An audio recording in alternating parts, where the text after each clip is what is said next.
सभी को मेरा राम राम नमस्कार सत श्री अकाल। आशा करते हैं कि आप सभी अपने अपने घरों में इस समय का सदुपयोग कर रहे होंगे।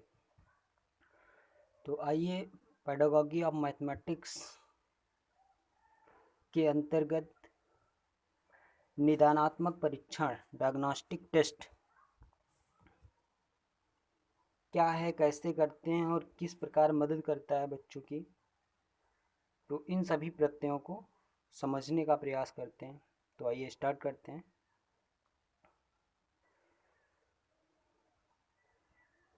निदानात्मक परीक्षण का अर्थ, मीनिंग। अगर हम बात करें तो एक शिक्षक होने के नाते हम सभी का एक दायित्व होता है, एक कर्म है कि हम विद्यार्थियों के अधिगम की गुणवत्ता या गुणात्मकता को किस प्रकार से बढ़ाएं, उनके सीखने और सिखाने की प्रक्रिया में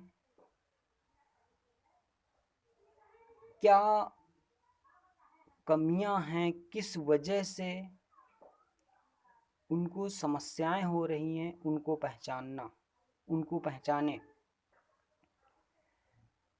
कैसे हम इसका निर्धारण करें कि जो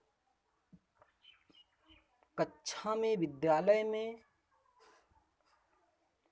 सीखने में तेज हैं और जो सीखने की अधिगम की प्रक्रिया में पिछड़े हैं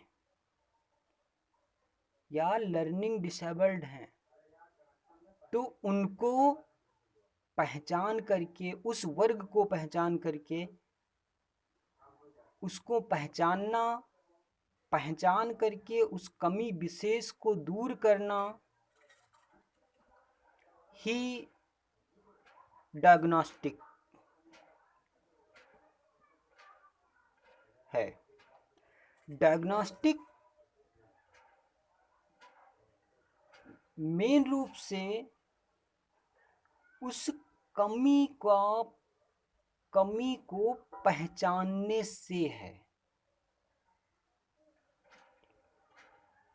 और अगर रिमेडियल उपचारात्मक शिक्षण की बात करते हैं, उपचार की बात करते हैं, तो उपचारात्मक शिक्षण निदानात्मक टेस्ट के बाद की प्रक्रिया है, जब हम कमी विशेष को पहचान करके उस एरिया में हम कार्य करते हैं, उसको कम करने का, उसे खत्म करने का। तो वो होता है उपचारात्मक शिक्षण, जिसको हम बोल देते हैं रिमेडियल टीचिंग। तो अगर हम एक लाइन में कहना चाहें तो ये कह सकते हैं कि जो डायग्नोस्टिक टेस्ट, निदानात्मक परीक्षण है, वो एक उपाय है। निदानात्मक परीक्षण जो है वो एक उपाय है।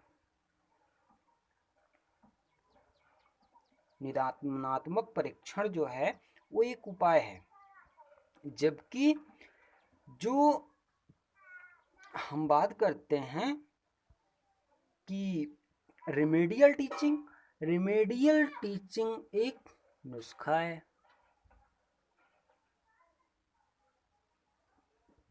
जैसे आप जो डॉक्टर के पास जाते हो तो डॉक्टर पहले आपका टेस्ट करता है, टेस्ट के बाद ही वो कौन सी दवा किस प्रकार से फायदा करेगी उसके बारे में विचार करता है, उसके बारे में बात करता है।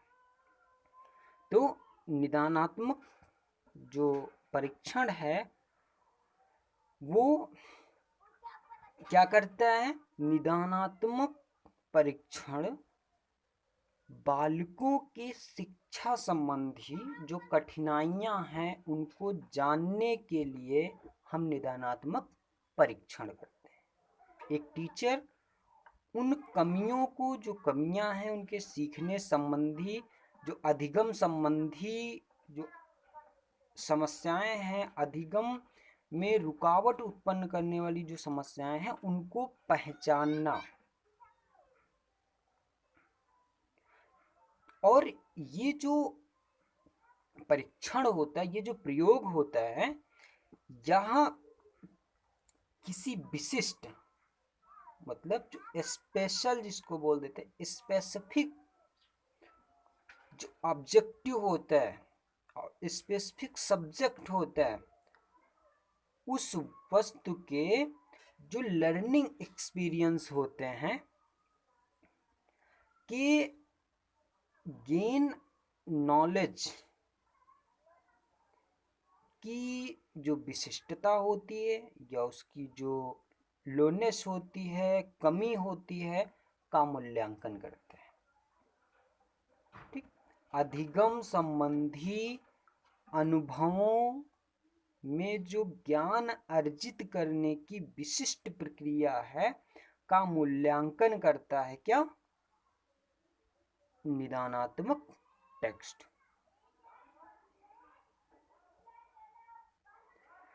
ये जो निदानात्मक परीक्षण हम करते हैं या निदानात्मक परीक्षण जो होता है, वह निदानात्मक परीक्षण उपलब्धि परीक्षण नहीं होते। मीन्स इससे हम उपलब्धियों का आकलन नहीं करते। यहाँ मुख्यतः हम कमियों को पहचानने के लिए उस क्षेत्र विशेष को जहाँ पर अधिगम की प्रक्रिया में कमी हो रही, उस कमी को पहचानने के लिए हम डायग्नोस्टिक टेस्ट करते हैं। डायग्नोस्टिक टेस्ट करते समय हमें निम्नलिखित स्टेप फॉलो करने चाहिए। निम्नलिखित बिंदुओं को फॉलो करते हुए हमें डायग्नोस्टिक टेस्ट करना चाहिए। फर्स्ट क्या होगा? फर्स्ट है उन विद्यार्थियों को खोजना जिन्हें सहायता चाहिए। हमने बताया आपसे कि जो हमारी कक्षा होती है, उस क्लास में कुछ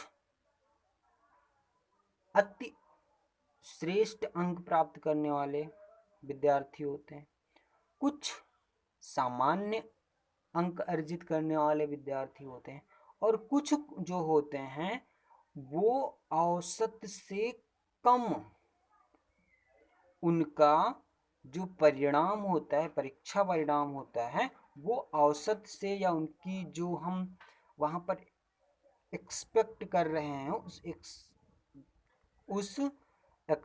जो हम एक्सपेक्ट कर रहे हैं उससे कम होता है। तो वो कम क्यों है? ठीक, उस जो विशेष वो वर्ग है जहाँ कमियां हो रही, उस विशेष वर्ग को पहचानना। सबसे पहले एज अ टीचर हमें उस वर्ग को पहचानना है जो औसत प्राप्तांक से कम अंक अर्जित कर रहा है, उसको पहचान लेना। उस वर्ग को हमको पहचान लेना। पहचानने के बाद नेक्स्ट स्टेप में हमें क्या करना है? नेक्स्ट स्टेप में आपको उन विद्यार्थियों का पता करने के बाद अब वो कहाँ पर त्रुटियां कर रहे हैं, उस कमी आपको उस पॉइंट ऑफ व्यू से देखना है जहां पर कमी हो रही, वो कमी कहाँ हो रही है। जैसे अगर आप एडिशन करवा रहे हो, जोड़ की संख्याएं करवा रहे हो, तो कहाँ कमी हो रही? क्या उसे हासिल लेने में गलतियां कर रहा है, या फिर संख्याओं का जो आपस में सम करना है वहां पर प्रॉब्लम हो रही है, या फिर वो जो एडिशन का चिन्ह है उसको लगाने में, उसका प्रयोग करने में समस्या महसूस करा। तो उस क्षेत्र विशेष को पहचानना, त्रुटि कहाँ हो रही।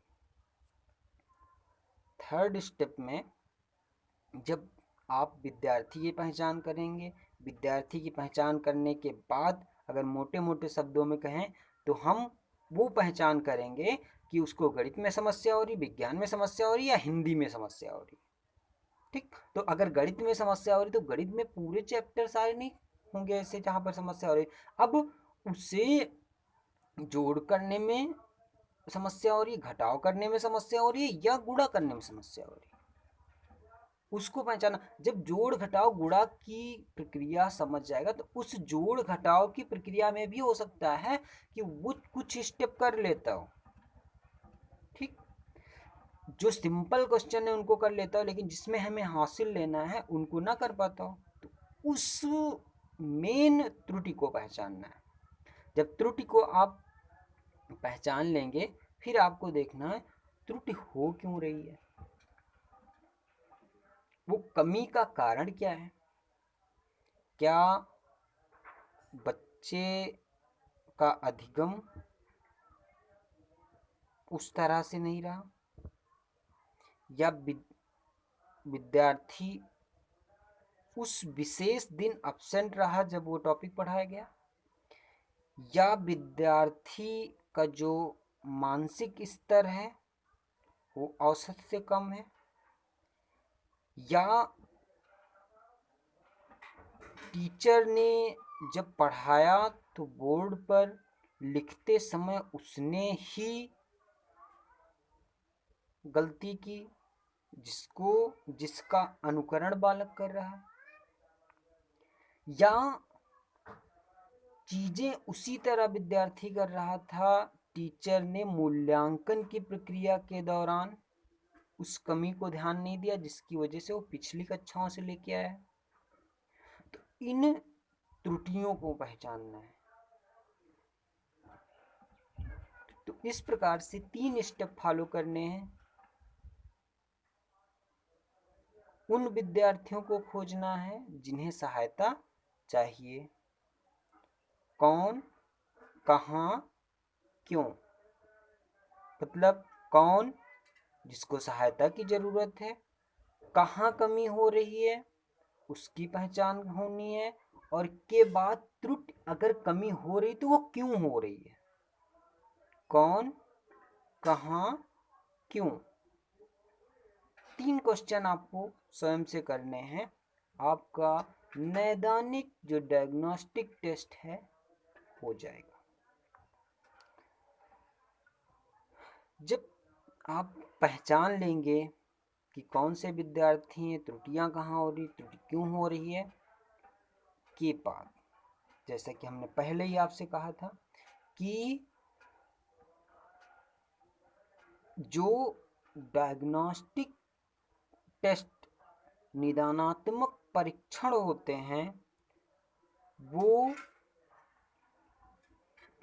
उनका जो प्रमुख उद्देश्य होता है, उनका उद्देश्य विश्लेषण करना है, ना कि आकलन करना, मूल्यांकन करना नहीं, अंक प्रदान करना नहीं है। सिर्फ और सिर्फ विश्लेषण करना है, जांच परख करना है कि कमी हो रही, क्यों हो रही, कैसे हो रही है, उसको जानना है। ना कि हमको एक क्वेश्चन दिया, उस क्वेश्चन में हमको 4 अंक प्रदान करने, नहीं, हमको उस क्वेश्चन में कमी हो रही, क्यों हो रही, उसको पहचानना है।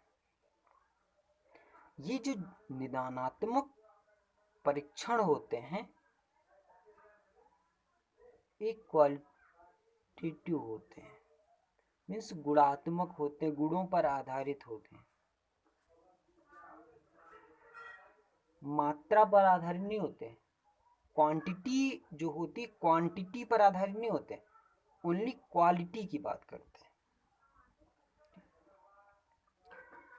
जैसे अब जो स्टेप हैं नैदानिक परीक्षण के, उन स्टेप को हम समझ लेते हैं एग्जाम्पल के थ्रू। जैसे कुछ संख्याएं हैं जिनको आप विद्यार्थियों को घटाने के लिए देते हैं, तो जब बड़ी संख्या से छोटी संख्या घटानी है तो वो कॉन्सेप्ट तो विद्यार्थियों में क्लियर है। बड़ी संख्या से छोटी संख्या घटानी है जिसका कॉन्सेप्ट उनके अंदर क्लियर है। यहाँ पर एग्जाम्पल में आप देख रहे होंगे, ठीक। ये एग्जाम्पल वो एग्जाम्पल है जहाँ पर बड़ी संख्या से छोटी संख्या घटानी है और वो करेक्ट आंसर दे रहे हैं। लेकिन कमियां कहाँ हो रही हैं? कमियां हो रही हैं कि जब समान संख्या से समान संख्या को घटाना है या फिर छोटी संख्या से बड़ी संख्या को घटाना है, जब उनको हासिल करना है, कैरी करना है, वहां पर उनको प्रॉब्लम हो रही। चूंकि अब उनको बताने का, जैसे यहाँ पर देखिए कि यहाँ पर आपको इस एग्जाम्पल में 85 से माइनस करना है 35, तो चूंकि उनको समान संख्या से, समान संख्या मीन्स 5 यहाँ पर 5 से 5 माइनस करना है, तो यहाँ ये सेम समान संख्या है। और जब समान संख्या है तो इससे घटाने का उनको अभी नहीं बताया गया कि कैसे हम घटाते हैं। जब समान संख्या होती है, जब हम समान संख्याओं से समान संख्या को घटाते हैं तो उनका जो भी मान प्राप्त होता है वो शून्य होता है। लेकिन ये चीज़ अभी बालक को नहीं बताई गई, या बताई गई तो उसने ध्यान नहीं दिया, बताई गई तो वो आया नहीं, बताई गई तो उसकी समझ में नहीं आया, बताया गया तो इस तरह से नहीं बताया गया कि हर एक स्तर की जो व्यक्तिगत विभिन्नता होती है उस व्यक्तिगत विभिन्नता को ध्यान में रखते हुए नहीं बताया गया, ठीक। तो जब वो चीज़ नहीं बताएगी तो वहां पर जब वो 5 to 5 सम कर रहा है, उसको सॉरी सब्ट्रैक्ट कर रहा है, तो यहाँ पर उसको कमी हो रही कि 5 से 5 माइनस करने पर वो समझ रहा है कि 5 ही होगा, और वो यहाँ पर गलती कर रहा है। तो क्या पहले छात्र को पहचानेंगे कहाँ गलती हो रही, 5 to 5 करने में गलती हो रही, और जब गलती हो रही तो त्रुटि है कहाँ। मीन्स बड़ी संख्या से छोटी संख्या घटाने में कोई प्रॉब्लम नहीं, कर ले रहा, लेकिन जब समान संख्या से समान संख्या को घटाना होता है, जैसे आप देख लीजिए यहाँ पे वही है, ये एग्जाम्पल वही है, यहाँ पर भी वही कर रहा। तो ये प्रॉब्लम, अब उसकी कमी को पहचानेंगे, पहचानने के बाद ही आप पहचान लिया, बस पहचानने का काम ही आपको करना है। किसमें? Diagnostic test. आगे क्या होगा इसकी बात हम करेंगे रिमेडियल टीचिंग में, ठीक। एक आरेख के द्वारा हम देख लेते हैं कि किस प्रकार से हम डायग्नोस्टिक टेस्ट करते हैं। देखिए, जो विद्यार्थी का सीखना मीन्स शिक्षण अधिगम प्रक्रिया, शिक्षण अधिगम प्रक्रिया कैसी है, किस तरह की हो रही है, क्या उससे बालकों में किन गुणों का, कितनी मात्रा में ज्ञान का विकास हो रहा है, उसको जानने के लिए हमको जरूरत होती है, उसको जानने के लिए आपको आवश्यकता होती है मूल्यांकन की। मूल्यांकन सभी को पता होगा कि मूल्यांकन एक ब्रॉड टर्म है जिसमें हम क्वालिटी और क्वांटिटी दोनों का हम आकलन करते हैं, दोनों को जांचते और परखते हैं। तो मूल्यांकन क्या? मूल्यांकन करने के बाद ही हमें पता चलता है कि जो विद्यार्थियों का प्रतिफल रहा, रिजल्ट रहा, वो कैसा रहा, संतोषजनक रहा या असंतोषजनक रहा। अगर संतोषजनक रहा तो उसमें कितने विद्यार्थी हैं, औसत रहा तो उसमें कितने विद्यार्थी हैं, और कम रहा तो उसमें कितने विद्यार्थी हैं। लेकिन अगर कम रहा है तो उसका कारण पहचानना है, क्योंकि आप क्या कर रहे हो, डायग्नोस्टिक टेस्ट। तो असंतोषप्रद निष्पादन क्यों हुआ? अधिगम अक्षमता के कारण हुआ, किसी कमी विशेष के कारण हुआ, टीचर की कमी के कारण हुआ, टीचर की मूल्यांकन गतिविधि में कमी के कारण हुआ, क्यों हुआ, उसके लिए अब हमको सेलेक्ट करना है निदान का विषय। जैसे वहां अभी पिछले एग्जाम्पल में आप देख रहे थे कि वहां पर विद्यार्थी जो बड़ी संख्या से छोटी संख्या घटाने का जो क्वेश्चन है, इस तरह के जो क्वेश्चन है उनको इजी वे में कर ले रहा है, वो कर पा रहा है, लेकिन जब समान संख्या से समान संख्या को घटाना है तो उसको नहीं कर पा रहा है। तो उस विषय को पहचानना है, मीन्स समान संख्या से समान संख्या को घटाने में उसको प्रॉब्लम होती है, उसको पहचान लेना। जब आप उसको पहचान लेंगे देन आपको क्या करना है,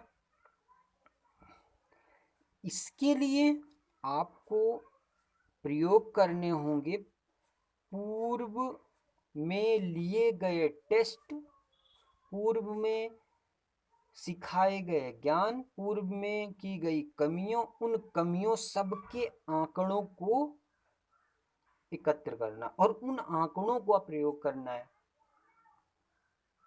जैसे आपने एक मूवी देखी होगी तारे जमीन पे, उसमें बच्चा करता तो सही है, समझता सही है, लेकिन डिसलेक्सिक होने के कारण उसको प्रॉब्लम होती है क्या, जो शब्द बनाने में है, शब्द बनाने में उसको वहां पर समस्या होती है। तो उन जो पिछला रिकॉर्ड होता है, वो पिछले रिकॉर्ड को वहां पर हीरो देखता है कि क्या कमी रह गई, और उस कमी को देखने के बाद भी उसके बाद ही वो उसके निदान के बारे में सोचता है। फिर नेक्स्ट स्टेप में क्या करना है, जब आप उन आंकड़ों को एकत्र कर लेंगे, एकत्र करने के बाद सहायता की आवश्यकता वाले विद्यार्थियों की पहचान करनी है।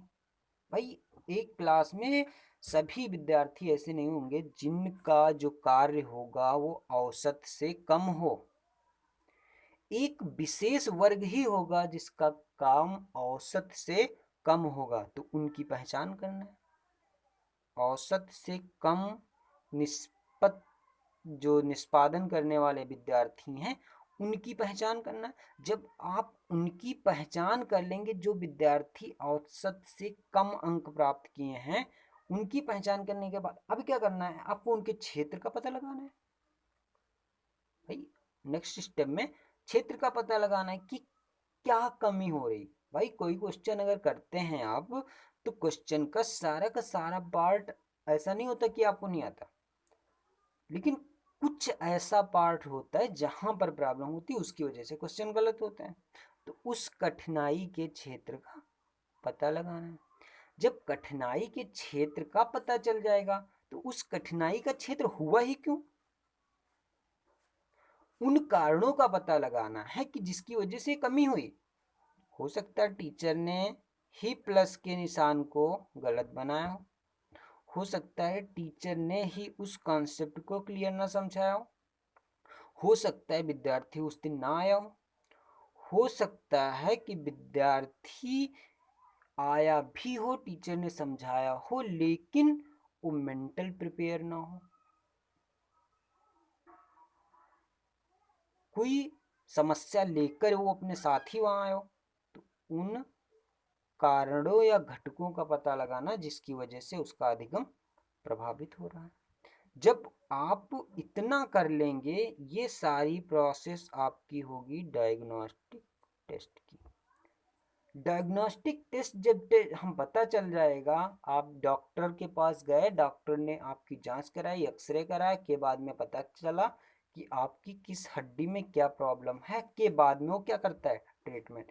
तब आपको रेमेडियल उपायों की व्यवस्था करनी है, तब आपको रिमेडियल टीचिंग के बारे में सोचना है। लास्ट में क्या होगा, जब आपने कारणों का पता लगाया, फिर उपचार भी किया, उपचार के बाद तब आपको एक जो गुड रिजल्ट, जो आप निष्पादन का स्तर चाहते हैं, वो निष्पादन का स्तर आपको प्राप्त होगा। नेक्स्ट आइए बात कर लेते हैं निदानात्मक परीक्षण के उद्देश्य। Objective of diagnostic test. Objective of diagnostic test, इसके ऑब्जेक्टिव क्या हैं, क्या उद्देश्य हैं निदानात्मक परीक्षण के। फर्स्ट है किसी विशिष्ट विषय में छात्रों की उपलब्धि की कमी का पता लगाना।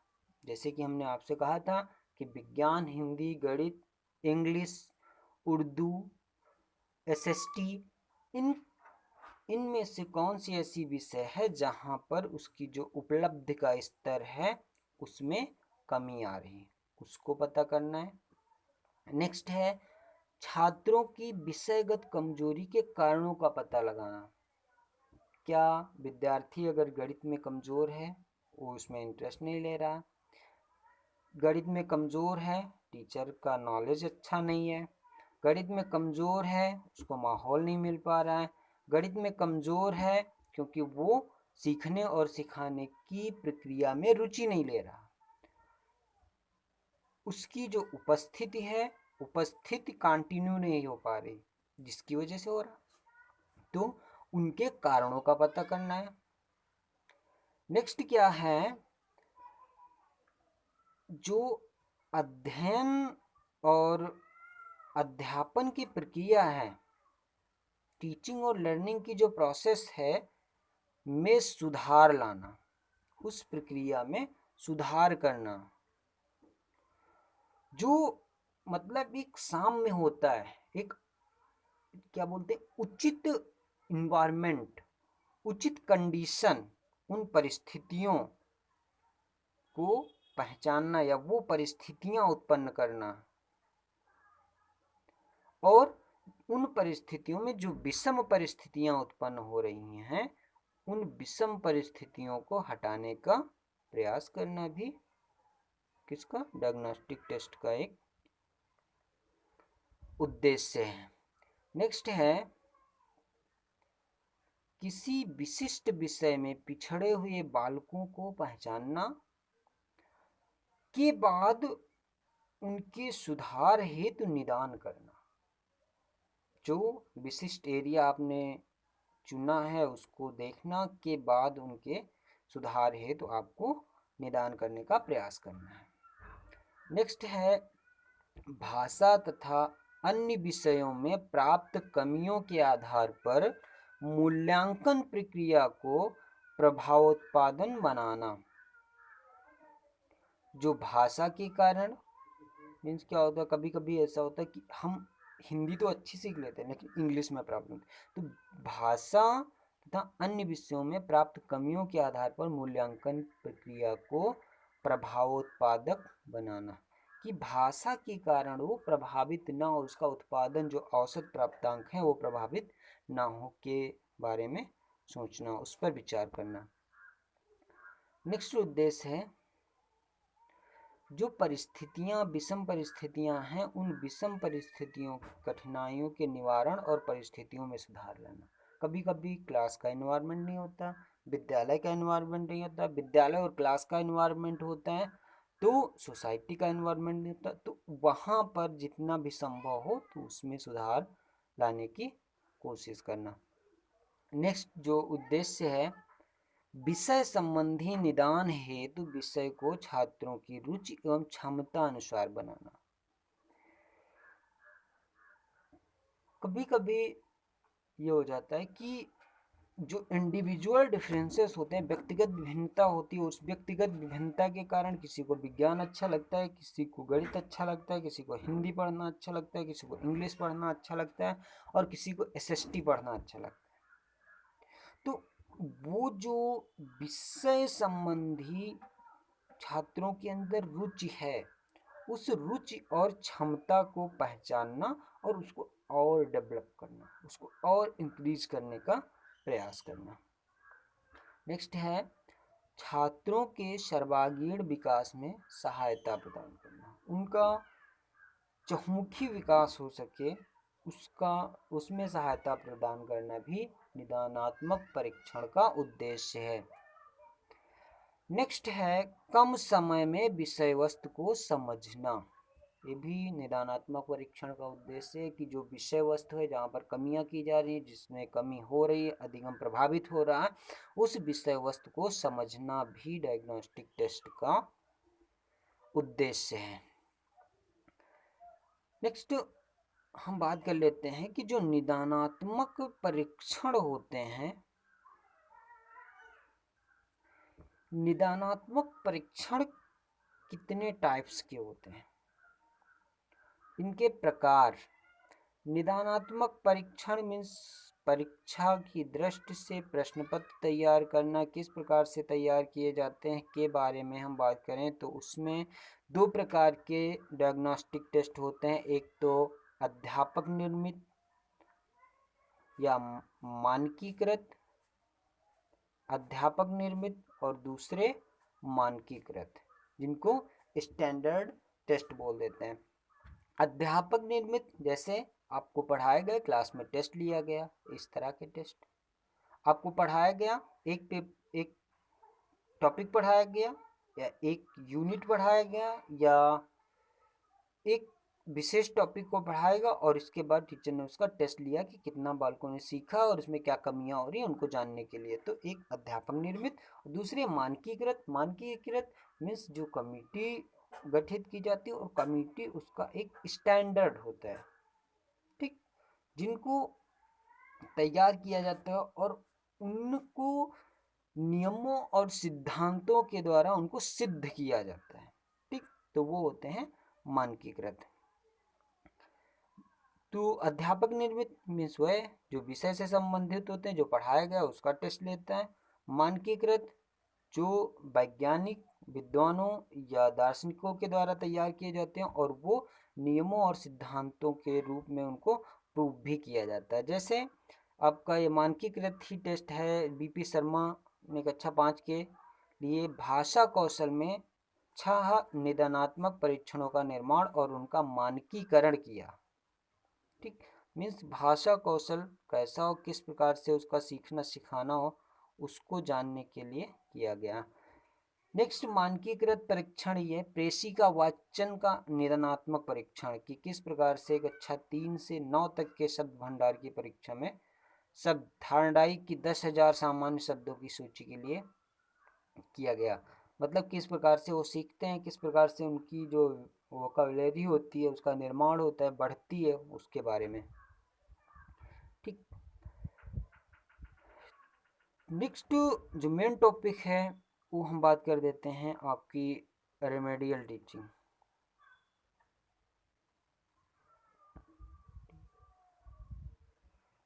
रेमेडियल टीचिंग जो है,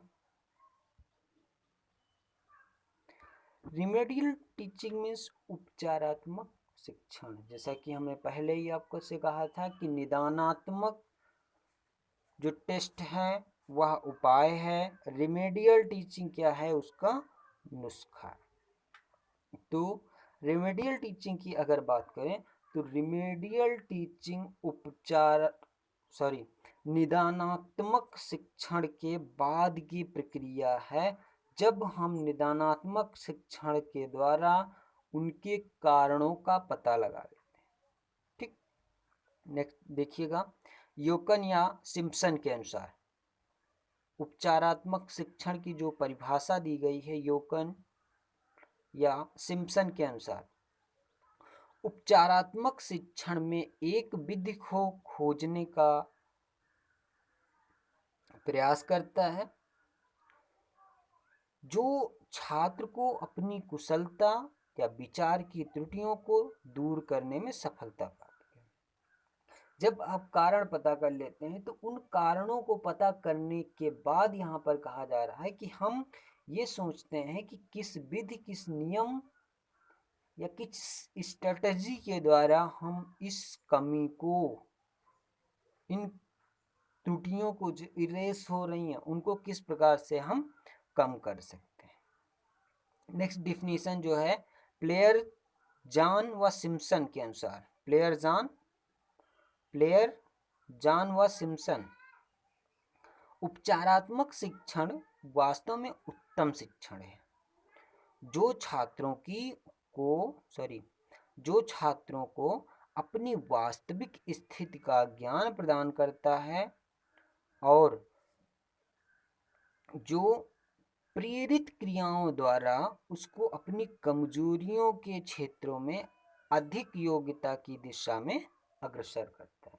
मीन्स जो प्राप्तांक औसत से कम है, उन औसत से कम मीन्स औसत प्राप्तांक से ऊपर ले जाने का प्रयास करता है उपचारात्मक शिक्षण। जो उपचारात्मक शिक्षण है, उपचारात्मक शिक्षण के सिद्धांत क्या हैं, उन सिद्धांतों की बात कर रहे हैं। उपचारात्मक शिक्षण, जैसा कि पहले कहा गया था कि उपचारात्मक शिक्षण डायग्नोस्टिक टेस्ट के बाद की प्रक्रिया है। तो उपचारात्मक शिक्षण के सिद्धांत क्या, principle of remedial teaching. First है, सुधारात्मक सामग्री को छात्र की कठिनाइयों को दूर करने के अनुसार डिजाइन करना चाहिए। जो हम सामग्री तैयार कर रहे हैं वो सामग्री इस प्रकार से निर्माण की जानी चाहिए जो छात्र की जो कठिनाइयां हैं, कठिनाइयों का स्तर है, उस स्तर को कम करने योग्य हो। नेक्स्ट है, उपचारात्मक शिक्षण छात्रों की आयु, रुचि, योग्यता एवं अनुभवों के अनुकूल होना चाहिए। मीन्स ये कि जो उपचारात्मक शिक्षण बनाया जाए तो ऐसा नहीं कि 5th क्लास का बच्चा है उसके लिए उपचारात्मक शिक्षण का जो बनाया गया वो हायर स्टैंडर्ड का हो, 6 या 10th लेवल का बनाया जाए, ठीक। तो उसकी रुचि, योग्यता एवं अनुभवों के अनुकूल होना चाहिए। नेक्स्ट है, अध्यापक को निदानात्मक परीक्षण के निर्माण में दक्ष होना चाहिए। और ये भी तभी संभव है रिमेडियल टीचिंग जब अध्यापक उन कमियों, उन कारणों को पता करने के बाद उसी के अकॉर्डिंग निदानात्मक परीक्षण का निर्माण कर सके। नेक्स्ट अगर हम बात करते हैं, उपचारात्मक शिक्षण के दौरान बालकों की रुचि को बनाए रखने के लिए उन्हें पर्याप्त प्रोत्साहन देते रहना चाहिए। मीन्स जब उपचारात्मक शिक्षण की प्रक्रिया आप कर रहे हैं, बालकों पर फॉलो कर रहे हैं, तो उस दौरान उनके अंदर जो हम प्रोत्साहित करने का एक भाव होता है, प्रोत्साहित करना जो होता है वो कंटिन्यू करते रहना है। नेक्स्ट है, प्रक्रिया के समय छात्र को ज़्यादा से ज़्यादा सक्रिय रहना चाहिए। जब आप रेमेडियल टीचिंग की प्रोसेस कर रहे हैं उस समय विद्यार्थियों को सक्रिय भूमिका में रहना चाहिए। नेक्स्ट है, छात्र को अपनी सफलता के संबंध में शीघ्र परिणाम मिलने चाहिए। ये भी है कि जब आप एडिशन के प्रक्रिया को सही करवा रहे थे तो वो सही करवाने की प्रक्रिया के दौरान वहाँ पर रिजल्ट हो और वो रिजल्ट वहाँ पर विद्यार्थी को दिखना चाहिए।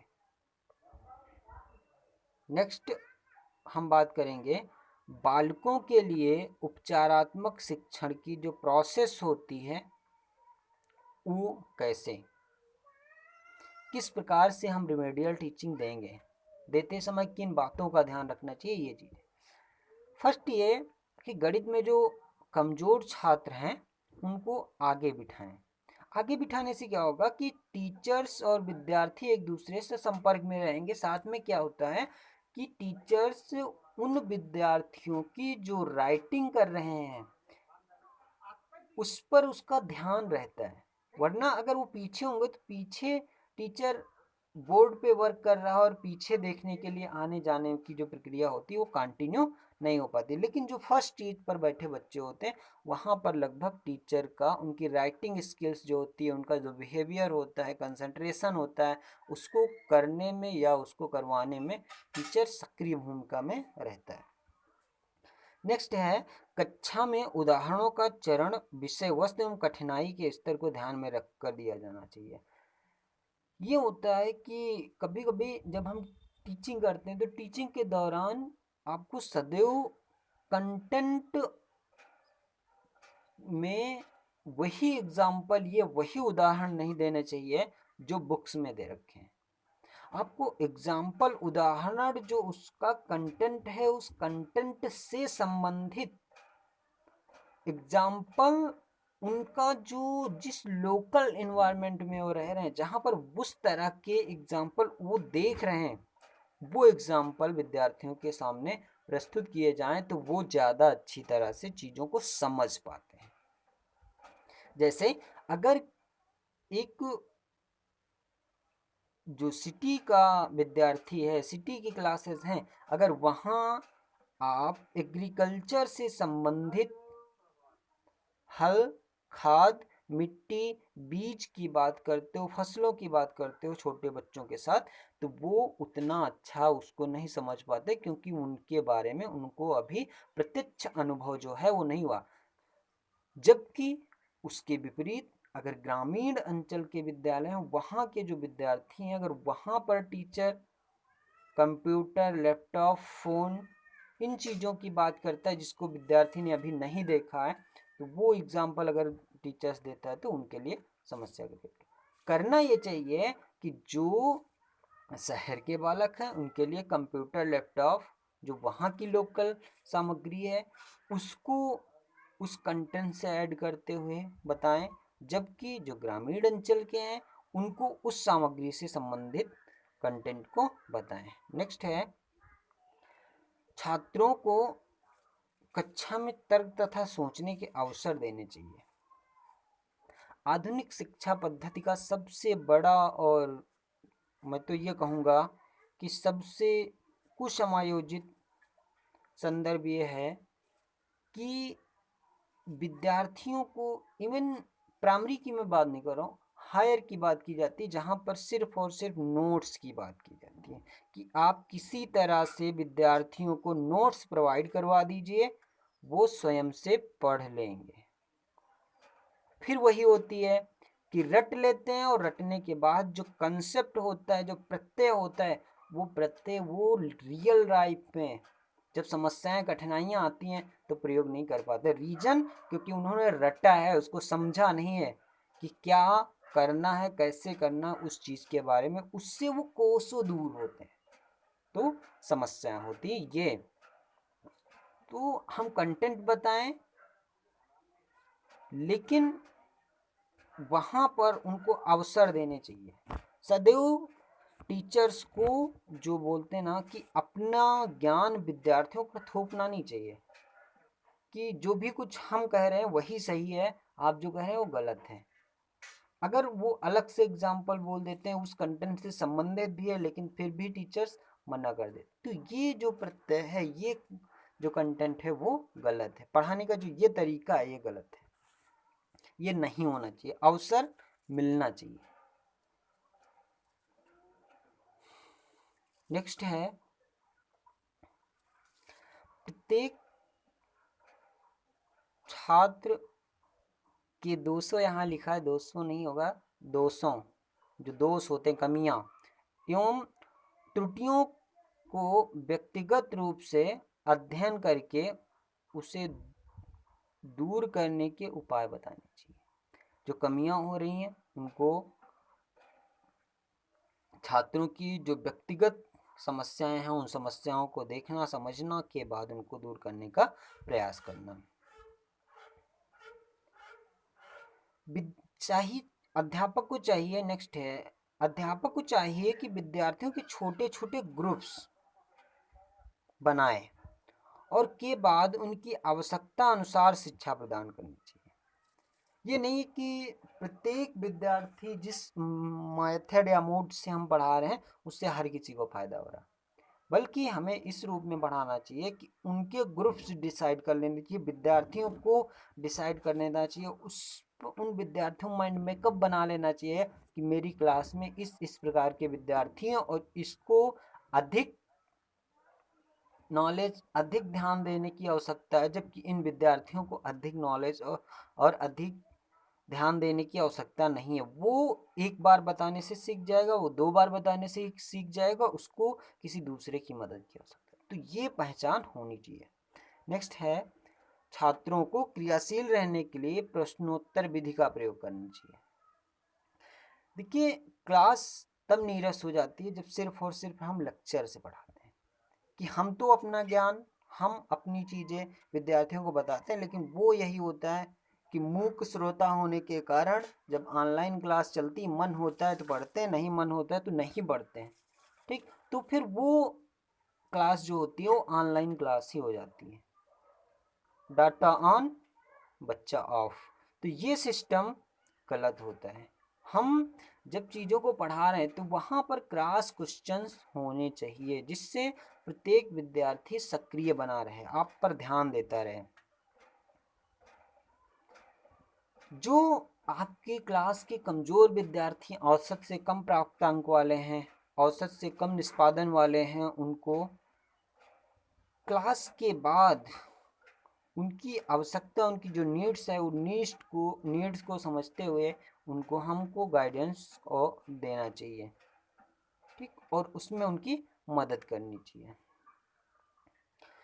समस्याओं को हल करते समय सदैव हमें सरल और स्पष्ट भाषा का प्रयोग करना चाहिए। ये नहीं है कि विद्यार्थी को समझ, हिंदी का जो कंटेंट था हिंदी में नहीं समझ में आ रहा और हम वहाँ पर हिंदी के डिफ़िकल्ट वर्ड का प्रयोग कर रहे हैं, और अगर हिंदी का प्रयोग नहीं कर रहे हैं तो हम अपना नॉलेज थोपने के चक्कर में इंग्लिश भाषा का प्रयोग कर रहे हैं। तो बालक उस कंटेंट को तो आप छोड़िए, वो इंग्लिश शब्द, उनको जो इंग्लिश के शब्द होते हैं वहीं पर जाके फंस जाते हैं। तो हमें सरल से सरल भाषा का प्रयोग करना चाहिए जब हम समस्याओं को हल कर रहे हैं। अंकगणित और तथा जो बीज गणित के आधारभूत उप विषयों को पढ़ाते समय पूरी सावधानी बरतनी चाहिए, जैसे कि दशमलव, प्रतिशत, अनुपात, समीकरण आदि। इनको पढ़ाते समय ध्यान देना चाहिए कि दशमलव का क्वेश्चन है, सिंपल क्वेश्चन है, अनुपात है या समानुपात है, प्रतिशत है या सिंपल समीकरण है, उनको हल करते समय ध्यान रखना चाहिए। जब आप ब्लैक बोर्ड पर राइटिंग वर्क कर रहे हैं तो राइटिंग वर्क करते समय बोर्ड पर क्लियर हमको राइटिंग करनी चाहिए। कभी कभी क्या होता है कि एक शब्द हम यहाँ लिख देते हैं, जब बोर्ड भर जाता है तो एक शब्द ऊपर लिख देते हैं, कभी एक नीचे लिख देते हैं। अब आधे बच्चे जान ही नहीं पाते अभी कौन सा शब्द लिखा गया है, इससे पहले कौन सा लिखा। तो वहाँ पर जो सामग्री है वो व्यवस्थित एवं स्पष्ट होनी चाहिए। इस प्रकार से हम रेमेडियल टीचिंग के द्वारा विद्यार्थियों में जो औसत निष्पत्ति है उसको और भी इंक्रीज कर सकते हैं। Okay, thank you.